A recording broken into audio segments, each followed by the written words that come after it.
బసవేశ్వరుడి 892వ జయంతి ఉత్సవ కార్యక్రమాన్ని ఏర్పాటు చేసిన కార్యక్రమ అధ్యక్షులు జహీరాబాద్ పార్లమెంట్ సభ్యులు మిత్రులు సురేష్ శెట్కర్ గారు, వీరశైవ లింగాయత్ సమాజం నుంచి వచ్చిన వివిధ పెద్దలు, ఈ కార్యక్రమంలో నాతో పాటు ముఖ్య అతిథులుగా పాల్గొన్న తెలంగాణ ఉప ముఖ్యమంత్రి వర్యులు మిత్రులు పట్టి విక్రమార్క గారు, మంత్రివర్గ సహచరులు పొన్నం ప్రభాకర్ గారు, మాజీ పార్లమెంట్ సభ్యులు మంత్రివర్యులు, అదేవిధంగా కాంగ్రెస్ పార్టీ అధ్యక్షులు వి హనుమంతరావు గారు, మాజీ మంత్రివర్యులు షబ్బీర్ అలీ గారు, మిత్రులు వేమ నరేందర్ రెడ్డి గారు, హరకర వేణుగోపాలరావు గారు, ఇక్కడికి విచ్చేసిన వీరశైవ లింగాయత్ సోదరులందరికీ కూడా బసవన్న జయంతి ఉత్సవ శుభాకాంక్షలు.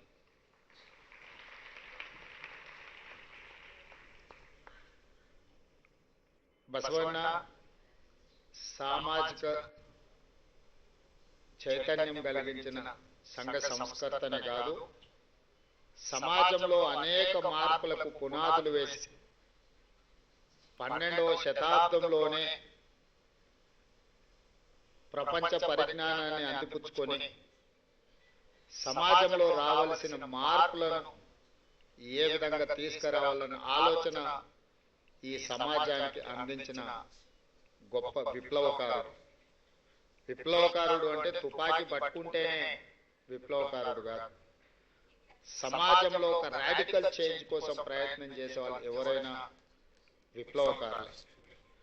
అలాంటి సంఘ సంస్కర్త అయిన బసవన్న జయంతి సందర్భంగా తెలంగాణ రాష్ట్ర ప్రభుత్వం 10వ తరగతి పరీక్షా ఫలితాలను అందించడం, 4,96,000 మంది విద్యార్థులు ఈ పరీక్షల్లో పాల్గొని ప్రభుత్వ పాఠశాలలు, ముఖ్యంగా రెసిడెన్షియల్ స్కూల్స్లో చదువుకుంటున్న విద్యార్థులు ప్రైవేట్ పాఠశాలల కంటే మెరుగైన ఫలితాలను సాధించడము ఈ ప్రభుత్వం యొక్క పనితీరుకు గీటురాయి. మనస్ఫూర్తిగా సిబ్బందిని, విద్యార్థులను నేను అభినందిస్తున్నాను. మా ప్రభుత్వం ఏర్పడిన నాటి నుంచి ఈ దేశ భవిష్యత్తు తరగతి గదుల్లోనే ఉంది.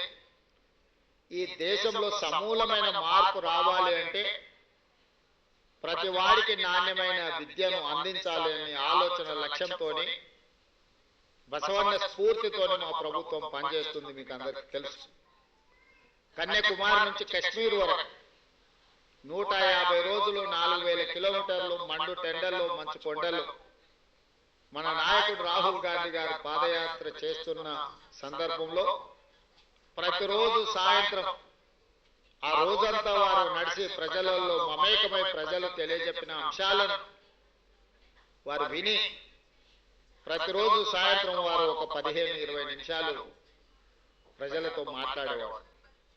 ప్రతిరోజు ప్రసంగాన్ని దాదాపుగా 150 రోజులు నిశ్చితంగా గమనించిన బసవన్న పేరు లేకుండా రాహుల్ గాంధీ గారు ఏ రోజు కూడా మాట్లాడలేదు. బసవన్న యొక్క ప్రభావం రాహుల్ గాంధీ గారి మీద, వారు అందించిన ఒక సామాజిక బాధ్యత, ఒక సామాజిక స్పృహ రాహుల్ గాంధీ గారి మీద ఎంత ప్రభావితం చూపించిందో వారి పాదయాత్రను బట్టి నాకు అర్థమైంది. ఈ సమాజం మీద 12వ శతాబ్దంలోనే దాదాపుగా 900 సంవత్సరాల క్రితమే సమాజాన్ని పట్టి పీడిస్తున్న అవలక్షణాలను, అనవసరమైన సమస్యలన్నిటిని కూడా తొలగించుకోవాలని, అది కుల వివక్ష కావచ్చు, మత వివక్ష కావచ్చు, లింగ వివక్ష కావచ్చు, అస్పృశ్యత, అంటరానితనం కావచ్చు, వీటన్నిటిని రూపుమాపాలి, సమాజాన్ని నిర్మించాలి. ఈ సమాజంలో మహిళలకు, పురుషులకు సముచితమైన స్థానం ఉండాలి. ముఖ్యంగా దళితులకు, గిరిజనులకు ఎలాంటి అన్యాయం జరగకూడదు, దేవాలయాలలోకి వాళ్లకు ప్రవేశం ఉండాలి అని వారు ఒక స్ఫూర్తిని, ఒక విధానాన్ని మనకు అందించారు. సమాజంలో ఉన్న సమస్యల్ని చర్చించడానికి పెద్దలు చెప్పినట్టుగా అనుభవ మఠాలను ఏర్పాటు చేసి అక్కడ స్థానికంగా ఉండే అంశాలను ప్రస్తావించి వాటిని పరిష్కరించడానికి బసవేశ్వరుడు ప్రయత్నం చేశారు. పెద్దలు చెప్పినట్టుగా ఆ స్ఫూర్తితోనే స్థానిక సంస్థలు కావచ్చు, అదేవిధంగా శాసనసభ వ్యవహారాలు కావచ్చు, పార్లమెంటరీ వ్యవస్థ కావచ్చు, ఈ రోజు గ్రామాలలో జరిగిన చర్చలు, గ్రామ సభలలో జరిగిన చర్చలు, గ్రామాలలో ప్రజలు వెలుగుచ్చిన, ప్రజలు అనుభవిస్తున్న సమస్యలను చర్చించడానికి పంచాయతీరాజ్ పార్లమెంటరీ వ్యవస్థ ఈ రోజు మనం తెచ్చుకున్నాం. దానికి స్ఫూర్తి బసవేశ్వరుడే అని చెప్పి ఈ రోజు మనం స్మరించుకోవాల్సిన అవసరం ఉన్నది.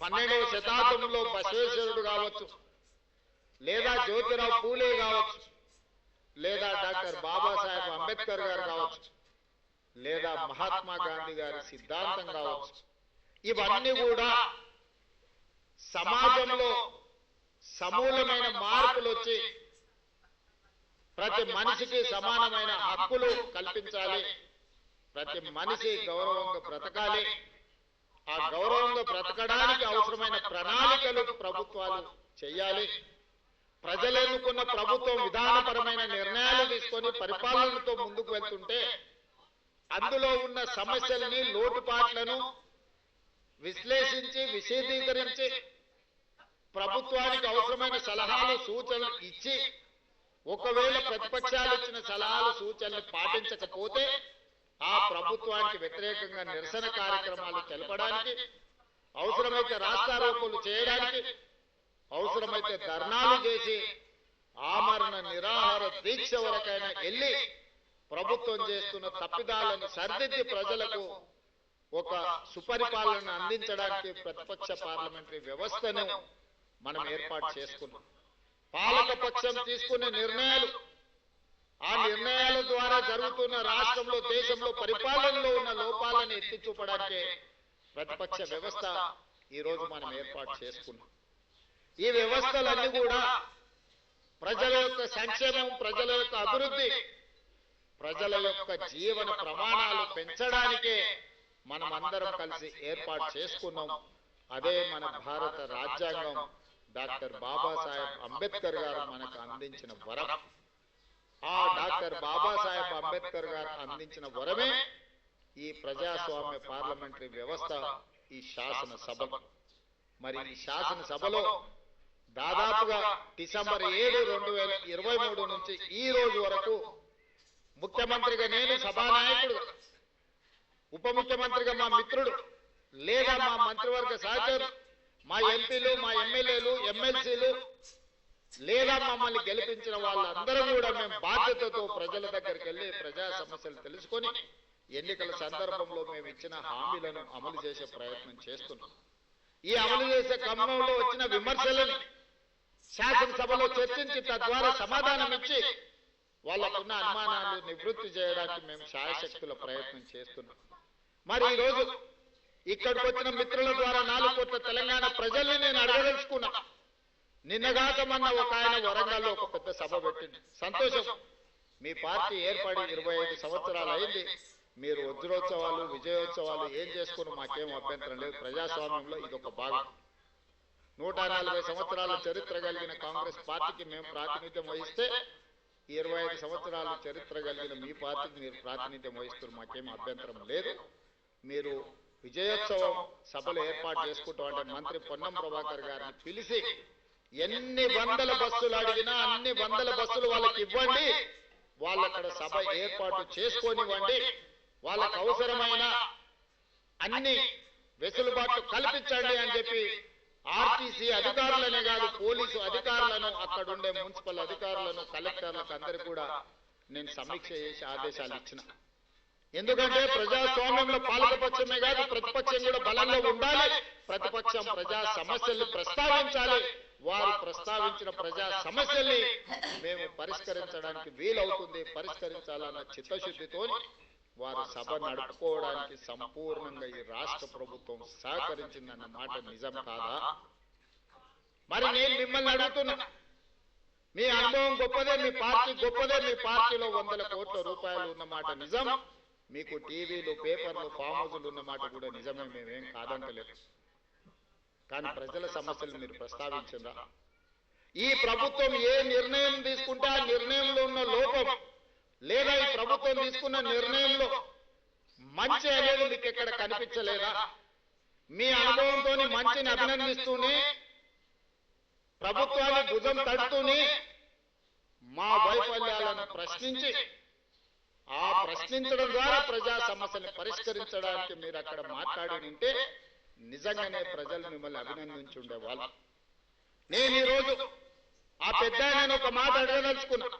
ఎక్కడైనా ఎవరైనా ప్రభుత్వ ఉద్యోగిగా ప్రభుత్వం నుంచి జీత భత్యాలు తీసుకొని దాదాపుగా 16 నెలల నుంచి ఇంట్లో నుంచి కాలు కదపకుండా జీత భత్యాలతో సహా అన్ని వసతులను మీరు అనుభవిస్తున్నారు కదా, ఇది ఏ చట్టంలో ఉందని నేను అడుగుతున్నాను. ఏ చట్టంలో ఉంది? ప్రభుత్వం నుంచి జీత భత్యాలు తీసుకునే వాళ్ళు మేము విధులను నిర్వర్తించము. బసవేశ్వరుడే చెప్పిండు కదా, కష్టపడాలి, కష్టమే ఫలితాలను ఇస్తుంది, మనిషి అనేవాడు ప్రజల కోసం శ్రమించాలి అని. మరి మీరెందుకు ప్రతిపక్ష నాయకుడిగా హోదా తీసుకున్నారు? ఇప్పటి వరకు 65 లక్షల రూపాయల జీతం తీసుకున్నారు, బంగ్లా తీసుకున్నారు, కారు తీసుకున్నారు, వసతులు తీసుకున్నారు. పోలీసుల పహారా మీకు కల్పించిన ప్రధాన ప్రతిపక్ష నాయకుడిగా, మాజీ ముఖ్యమంత్రిగా అన్ని వసతులను అనుభవించకుండా ప్రతిపక్ష నాయకుడు పాత్ర పోషించకుండా మీరు ఫామ్ హౌస్లో ఎందుకు పడుకుంటున్నారని 4 కోట్ల తెలంగాణ ప్రజలు అడుగుతున్నారు. సమాధానం చెప్పాల్సిన బాధ్యత మీకు లేదా? ఆయన అంటే నేను రాను అసెంబ్లీలకు, మా పిల్లల్ని పంపించిన అంటారు. నేను ఆయన అడుగుతున్నాను, పిల్లలు పంపించడానికైతే మీరెందుకు ప్రతిపక్ష నాయకుడు ఉండాలి? మీరెందుకు పార్టీ అధ్యక్షుడు ఉండాలి? మీరెవరు సభకు రాని ప్రతిపక్ష నాయకుడు మమ్మల్ని ప్రశ్నించే నైతిక హక్కు మీకు ఉన్నదా? మీ నైతిక హక్కు లేనప్పుడు మీకు మమ్మల్ని ప్రశ్నించే అధికారం ఎవరిచ్చిండ్రు అని నేను అడుగుతున్నాను. ఈ రోజు నేను వారిని సూటిగా అడుగుతున్నాను. అధికారం ఉంటేనే, ఆదాయం వస్తేనే మీరు పనిచేస్తారా? అడ్డగోలుగా కొల్లగొడితేనే మీ అధికారం ఉన్నట్లనా? మీకు ప్రజలు కష్టాలలో ఒకవేళ ఉంటే ప్రజల దగ్గరికి ఎందుకు వెళ్తలేరు? మా దగ్గరికి రాలే, అసెంబ్లీకి రాలేదు, మమ్మల్ని ప్రశ్నించడానికి, మా కళ్ళల్లో చూడడానికి నీకు ఏదైనా భయం ఉంటే మరి నేను ప్రతిపక్ష హోదా ఇచ్చిన ప్రజల దగ్గరికి మీరు ఎందుకు వెళ్తలేరని నేను వారిని అడుగుతున్నాను. ఫామ్ హౌస్లో పడుకొని మీరు ఏం సందేశాన్ని ఇవ్వదలుచుకున్నారు రాబోయే తరాలకని నేను అడుగుతున్నాను. అధికారం ఉంటేనే చెలాయిస్తాం, లేకపోతే ఫామ్ హౌస్లోనే మేము ఉండిపోతాం, ప్రజలు ఎక్కడికి పోయినా సరే గాలికి వదిలేస్తామని సందేశాన్ని ఇవ్వదలుచుకున్నారా మీరు ప్రతిపక్ష నాయకుడుగా నేను అడుగుతున్నా మిమ్మల్ని. మేము చేసిన పథకాలన్నీ ఆగిపోయినాయి. ఏ పథకం ఆగిపోయిందని నేను అడుగుతున్నా. రైతు బంధు ఆగిపోయిందా? షాదీ ముబారక్ ఆగిపోయిందా? కళ్యాణ లక్ష్మి ఆగిపోయిందా? ఫీజు రియంబర్స్మెంట్ ఆగిపోయిందా? ఆరోగ్యశ్రీ ఆగిపోయిందా? ఉచిత కరెంట్ ఆగిపోయిందా? ఈ రాష్ట్రంలో ప్రజా పాలన ఎక్కడైనా ఆగిందా అని నేను అడుగుతున్నాను. ఇవే కాదు, సన్న బియ్యం ఇచ్చినాం, పేదవాళ్ళ ఇళ్లకు 200 యూనిట్లు ఉచిత కరెంట్ ఇచ్చినాం, 500 రూపాయలకు సిలిండర్ ఇచ్చినాం, 60,000 ప్రభుత్వ ఉద్యోగాలు ఇచ్చినాము, 2.5 లక్షల కోట్ల రూపాయల పెట్టుబడులు తీసుకొచ్చినాం, ప్రైవేట్ లో 1,00,000 ఉద్యోగాలు ఇప్పించినాం. ఈ రోజు హైదరాబాద్ నగరాన్ని విస్తరించడానికి అవసరమైన అభివృద్ధి కార్యక్రమాలను చేపడుతున్నాం. మా ఆడబిడ్డలకు ఆర్టీసీ బస్సులో ఉచితంగా ప్రయాణం రాష్ట్రంలో నలుమూలల అమ్మగారి ఇంటికి వెళ్ళినా, అమ్మవారిని దర్శించుకోవాలన్నా అనాపైస ఖర్చు లేకుండా ఇయ్యాల మా ఆడబిడ్డలు ధైర్యంగా ఆర్టీసీ బస్సు ఎక్కగలుగుతుండ్రు అని అంటే 5,000 కోట్ల రూపాయలు రాష్ట్ర ప్రభుత్వం, మంత్రివర్యులు ఇక్కడనే ఉన్నారు, పొన్నం ప్రభాకర్ గారు, బట్టి విక్రమార్క గారు, ఆయన డబ్బులు ఇచ్చిండు, ఈయన డబ్బులు తీసుకున్నాడు. 5,000 కోట్ల రూపాయలు 15 నెలల కార్పొరేషన్ మేము చెల్లించిన. ఇవన్నీ మీకు ఎక్కడ కనిపిస్తలేవా? కనిపించకపోయే అవకాశం ఉంది. ఎందుకంటే మీరు సభకే రారు కదా, మీరు సమస్యల గురించి తెలుసుకోరు కదా, సంక్షేమం గురించి మీకు అర్థమే కాదు కదా, మీకు తెలియకపోవడానికి అవకాశం లేదు, తెలుసుకోవడానికి అవకాశం లేదని నేను సంపూర్ణంగా నమ్ముతున్నాను. మీరు ఏ మత్తులో దోగుతున్నారో అది మీకే తెలవాలని నేను అనదలుచుకోలేదు. మరి ఏ బాధ్యత లేని మీరు మమ్మల్ని కడుపు నిండా విషం పెట్టుకొని విద్వేషపూరితమైన ప్రసంగం చేయడం ద్వారా ప్రజల మధ్యలో చిచ్చు పెట్టాలనే ప్రయత్నం ఈ తెలంగాణ రాష్ట్రానికి మంచిదా అని నేను అడుగుతున్నా. ఏ చిన్న కార్యక్రమం ఉన్న ముఖ్యమంత్రిగా నేను రావడం లేదా? ఇదే రవీంద్ర భారతిలో ఈ సంవత్సరం క్యాలెండర్ తీయండి, ఎన్ని కార్యక్రమాలలో నేను వచ్చి మిమ్మల్ని అందరినీ కలిసిన. ప్రతిరోజు ఎక్కడికి వెళ్ళిన అత్యంత సామాన్యులను కూడా కలిసి ఎవరు పిలిచినా రేవంత్ అన్న అంటే ఏంది అని వెనక్కి తిరిగిపోయి కలిసి మాట్లాడి వాళ్ళ సమస్యలు తెలుసుకొని పరిష్కరించే ప్రయత్నం చేస్తున్నా కదా. తీయండి, 94 నుంచి 2004 వరకు 10 సంవత్సరాలు తెలుగుదేశం అధికారంలో ఉంది. 2004 నుంచి 2014 వరకు కాంగ్రెస్ పార్టీ రాజశేఖర రెడ్డి గారు అధికారంలో ఉన్నారు. 2004 నుంచి దాదాపుగా 2024 వరకు 10 సంవత్సరాలు చంద్రశేఖరరావు అధికారంలో ఉన్నారు. 2024 నుంచి మేము అధికారంలోకి వచ్చిన ఈ రోజు చెప్తున్న మిత్రుల ద్వారా ఫామ్ హౌస్ లో ఉన్న పెద్ద ఆయన చెప్తున్న 10 సంవత్సరాలు మేమే పరిపాలన చేస్తాం. 10 సంవత్సరాలు నువ్వు ఫామ్ హౌస్ లో ఉంటావు, ఆ తర్వాత శాశ్వతంగా అక్కడనే నీ చరిత్ర సమాధి అయిపోతుంది అని చెప్పి నేను స్పష్టంగా చెప్పదలుచుకున్నా. ప్రజలు విఘ్నులు, ప్రజలకు పరిపాలన తెలుసు. ప్రజలు ఎవరు ఏం చేస్తున్నారో, ఎవరు ఏం మాట్లాడుతున్నారో, ఎవరి ఆలోచన ఎట్లుందో ప్రజలు తెలియనంత అమాయకుల కొట్లాడి తెచ్చుకున్న తెలంగాణ కోతుల గుంపు కప్పజెప్పినట్టయిన మొదటి 10 సంవత్సరాలు. తాను చెడ్డ కోతి వనమల్లో చెడిచాయని నీ కుటుంబం మొత్తం కలిసి ఈ తెలంగాణ మీద పడి దోసుక తిన్న మాట వాస్తవం కాదా? అందుకే ఈరోజు సూటిగా వారికి విజ్ఞప్తి చేస్తున్నా. కాళేశ్వరం మీద చర్చ చేద్దామా? ఉచిత బస్సు ఆడబిడ్డలకు ఇచ్చిన దాని మీద చర్చ చేద్దామా? రైతు రుణమాఫీ మీద చర్చ చేద్దామా? రైతు బంధు మీద చర్చ చేద్దామా? తెలంగాణ ఉద్యమంలో చురుకైన పాత్ర పోషించిన విద్యార్థులు, ఉద్యమకారులు, నిరుద్యోగ యువకుల గురించి మేము ఇచ్చిన 60,000 ఉద్యోగాల మీద శాసనసభలో చర్చ చేద్దామా? లేదా 30 సంవత్సరాల నుంచి ఎంతో మంది ప్రాణాలు వదులుకొని సాధించుకోవాలనుకున్న ఎస్సీ వర్గీకరణ మీద చర్చ చేద్దామా? 100 సంవత్సరాలు దేని మీద చర్చ చేద్దాం? చంద్రశేఖరరావు గారు మీరు చెప్పండి అని నేను అడుగుతున్నా. నేను సిద్ధంగా ఉన్నా. ప్రతిపక్ష నాయకుడిగా మీరు సూచన చేయండి. మా నిర్ణయాలలో లోపాలు ఉంటే ఎత్తి చూపండి, సవరించుకోవడానికి మేము సిద్ధంగా ఉన్నాం. కానీ విద్వేషం వెళ్ళగక్కి నీ కోపాన్ని అంతా మాటల రూపంలో ప్రదర్శించే ప్రయత్నం చేస్తున్నారు. ఆయన కళ్ళకు, ఆయన చూపుకు ఒకవేళ బలమే ఉంటే ఆయన కడుపులో ఉన్న విషంతోనే ఒకవేళ ఎదురుగున్న వాళ్ళని మాయం చేసేది ఉంటే ఈ పార్టీ వేదిక మీద ఉన్న మేము ఎవ్వరం లేకుండా పోయేటోళ్ళం. అంత విషం ఆయన మాటల్లో కళ్ళల్లో కనిపిస్తుంది. ఎందుకంటే 40 ఏళ్ళు తెలంగాణ ప్రజలు నేను గుండెల్లో పెట్టి చూసుకున్నందుక.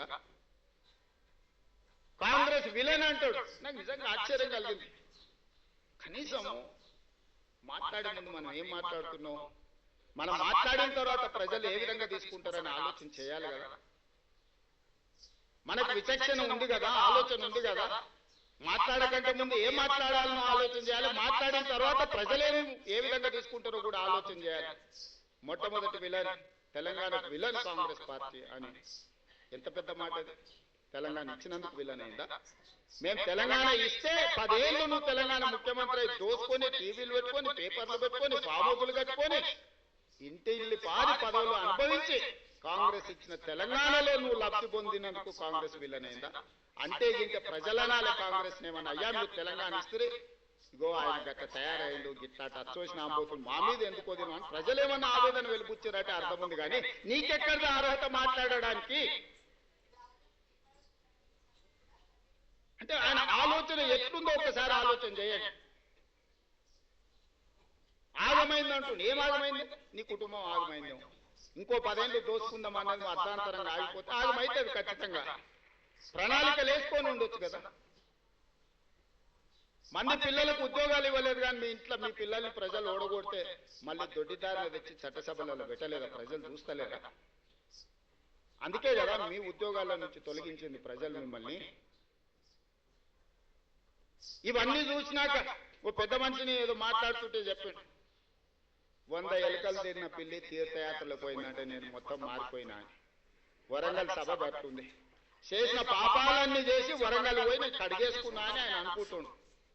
కడగలేదు, 101 పాపం కూడా అక్కడ చేసి వచ్చిన స్వామి నువ్వు. ఎందుకంటే కాంగ్రెస్ తెలంగాణ విలన్ అనడం ద్వారా. కానీ ఒక్కటి మాత్రం నాకు అర్థమైంది, నా పేరు తీసుకొని కూడా ధైర్యం రాలేదు. మొత్తం ప్రసంగం మీరు గమనించండి, ఎక్కడైనా పేరైనా తీసుకున్నాడా? మా కాంగ్రెస్ పార్టీ కార్యకర్తలు బలమైందో దాన్ని బట్టి అర్థమైంది కదా. అందుకే ఈరోజు బసవన్న స్ఫూర్తిగా ప్రజాస్వామిక విలువలను కాపాడాలి, ప్రజలు మెచ్చే విధంగా పరిపాలనను అందించాలి, ప్రజల కోసం సంక్షేమ పథకాలను అమలు చేయాలి, ప్రజల అభివృద్ధి కోసం ప్రణాళికలు సిద్ధం చేయాలి, రాష్ట్ర ఆదాయం పెంచాలి, పేదలకు పంచాలి అన్న బసవేశ్వరుడి సూచనతోనే ఈ ప్రభుత్వం నడుస్తుంది, ఈ ప్రభుత్వం భవిష్యత్తులో నడుస్తుంది అని నేను చెప్పదలుచుకున్నాను. మేము కాదు, మా నాయకుడు రాహుల్ గాంధీ గారు స్పష్టంగా బసవేశ్వరుడి వచనాలతోని ప్రతి ప్రసంగంలో వారు ప్రస్తావిస్తూనే ఉంటారు. అహ్మదాబాద్ లో వారి ప్రసంగం, సిడబ్ల్యూసీ ప్రసంగం తీసుకోండి, పార్లమెంట్ ప్రసంగం తీసుకోండి, పాదయాత్ర ప్రసంగాలు తీసుకోండి. అంత గొప్ప స్ఫూర్తినిచ్చిన బసవేశ్వరుడి జయంతి. అదేవిధంగా వీరశైవ లింగాయత్ సోదరులు, నేను ఎమ్మెల్యేగా ఇన్నిసార్లు కొడంగల్లో గెలిచిన అంటే వాళ్ళు సంపూర్ణమైన మద్దతు ఇచ్చినందుకే నేను కొడంగల్ ఎమ్మెల్యేగా ఉన్నా. నా నియోజకవర్గంలో అత్యంత ప్రభావితమైన సమాజం వీరశైవ లింగాయత్ సమాజం. ఈ రోజు నేను ఎమ్మెల్యేగా ఉన్నా అంటే పెద్దలు గురునాథ్ రెడ్డి గారు రాలేదు, వారు నాకు సంపూర్ణమైన మద్దతు ఇచ్చినందుకు వారి అనుభవాన్ని దృష్టిలో పెట్టుకొని వారిని పోలీస్ హౌసింగ్ కార్పొరేషన్ చైర్మన్ గా ఈ రోజు మన ప్రభుత్వం గౌరవించింది. 5 సార్లు ఎమ్మెల్యేగా వారు సేవలు అందించారు. ఎక్కడ కూడా చెడ్డ పేరు లేని ఒక పరిపాలన వారు అందించారు. సురేష్ శెట్కర్ గారికి నారాయణఖేడ్ అసెంబ్లీ టికెట్ ఈసారి ఇచ్చి వారిని మంత్రిని చేసుకోవాలని మంత్రివర్గంలో నాకు కోరిక ఉండే. అందుకే ఢిల్లీలో మాట్లాడి వారికి ఎమ్మెల్యే టికెట్ తీసుకొచ్చిన. కానీ వారే పెద్ద మనసు చేసుకొని అక్కడ చిన్న చిన్న పురాపుత్యాలతో ఒక్క సీటు ఓడిన ప్రజాప్రభుత్వం రాదేమన్న ఆలోచనతో మిత్రుడు సంజీవరెడ్డి గారికి వారు ఆ చేతికొచ్చిన బీఫామ్ ఇయ్యాల్సి వార్డు మెంబర్ కూడా పక్కోడికి ఓడియాడు, మీకు అందరికీ తెలుసు. కానీ చేతికొచ్చిన ఎమ్మెల్యే బీఫామ్ ని పార్టీ గెలవాలన్న ఒక మంచి ఆలోచనతోని సంజీవరెడ్డి గారికి ఇచ్చి వారి గెలుపును 100% ఎంబడుండి సురేష్ శెట్కర్ గారు చేశారు. మరి అలాంటి వాడిని మేమందరం మళ్ళీ పార్లమెంట్ లో ఉండాలి అని 100% బాధ్యత తీసుకొని వారిని పార్లమెంట్ సభ్యుడిగా మీ అందరి మద్దతుతోని జహీరాబాద్ నుంచి మనం గెలిపించుకున్నాం. నేను ఒకటే మాట చెప్పదలుచుకున్నా మిత్రులారా, మీ అందరి సంక్షేమం కోసం, అభివృద్ధి కోసం చేయడమే మా ప్రభుత్వం యొక్క ఉద్దేశం, మా ప్రభుత్వం యొక్క విధానం. బసవేశ్వరుడి ఆలోచన విధానంతో ఈ ప్రభుత్వాన్ని మేము నడిపిస్తాం. రాబోయే రోజుల్లో ఇప్పటి వరకు సమాజానికి సంబంధించిన పెద్దలు చాలా విషయాలు రిప్రజెంటేషన్ నాకు ఇచ్చిండ్రు. తప్పకుండా ప్రభుత్వం వాటిని పరిపాలనలో భాగంగా పరిశీలించి చేయగలిగిన వాటిని ఖచ్చితంగా చేస్తాం. మీకు అందరికీ తెలుసు, ఏదైనా ఒక మాట చెబితే 100% అమలు చేస్తాను. నేను ఎక్కడ కూడా ఇంతవరకు ఈ మాట ఇచ్చిండు ఇది చెయ్యలేదు అని నా శత్రువులు కూడా నా మీద ఆరోపణ చెయ్యలేదు. ఎందుకు అని అంటే మాట ఇచ్చే ముందు 100% పరిశీలించి వాటిని అమలు చేసే విధంగా ముందుకు వెళ్ళాలన్నదే మా ఆలోచన. అందుకే మిత్రులారా, ఈరోజు తెలంగాణ సమాజం మన కోసం, మనం చేసే కార్యక్రమాల కోసం ఎదురు చూస్తుంది. వీటన్నిటిని ముందుకు తీసుకువెళ్ళాలి. తెలంగాణ ప్రజలకు ఒక జనరంజకమైన పరిపాలన ఆనాడు 2004 నుంచి 2014 వరకు శ్రీమతి సోనియా గాంధీ గారి నేతృత్వంలో ఏ విధమైన పరిపాలన అందించినమో రాబోయే 10 సంవత్సరాలు మంచి పరిపాలన అందించి ఈ రోజు మొదలుపెట్టిన ఇందిరమ్మ ఇండ్లు కావచ్చు, లేకపోతే రైతు భరోసా కావచ్చు, అదే విధంగా ఆడబిడ్డలకు ఆర్టీసీ బస్సు ఉచిత ప్రయాణం కావచ్చు, నిరుద్యోగ సమస్య పరిష్కారం కావచ్చు, బీసీ కులగణన చేసి దాన్ని అమలు చేసే విధానం కావచ్చు, ఎస్సీ కేటగరైజేషన్ ని కూడా అమలు చేసే విధానం కావచ్చు, వీటన్నిటినీ పక్కడ్బందీగా అమలు చేస్తాం. పక్కడ్బందీగా అమలు చేయాలంటే మీ అందరి సంపూర్ణమైన మద్దతు ఉండాలి. Young India integrated residential schools, young India skills university, young India sports university లాంటి నూతన విధానాలు తీసుకొచ్చి తెలంగాణ సమాజానికి అవసరమైన ప్రణాళికలతో మన ప్రభుత్వం ముందుకు వస్తుంది. చేసింది చెప్పుకోవడంలో కొంత వెనుకబడి ఉన్నామని చెప్పి మిత్రులందరూ సూచన చేస్తున్నారు.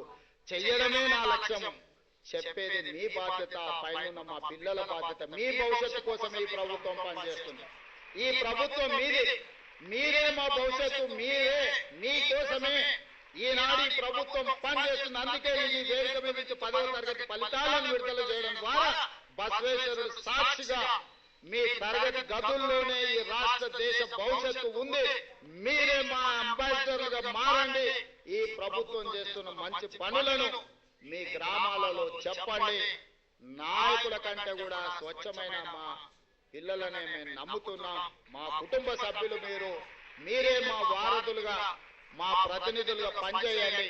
మీ భవిష్యత్తు కోసం 100% శక్తి వంచన లేకుండా మీ ఉజ్వలమైన భవిష్యత్తు కోసం మీ రేవంత్ అన్న పనిచేస్తాడని తెలియజేస్తూ మీ అందరి దగ్గర సెలవు తీసుకుంటున్న ధన్యవాదాలు మిత్రులారా.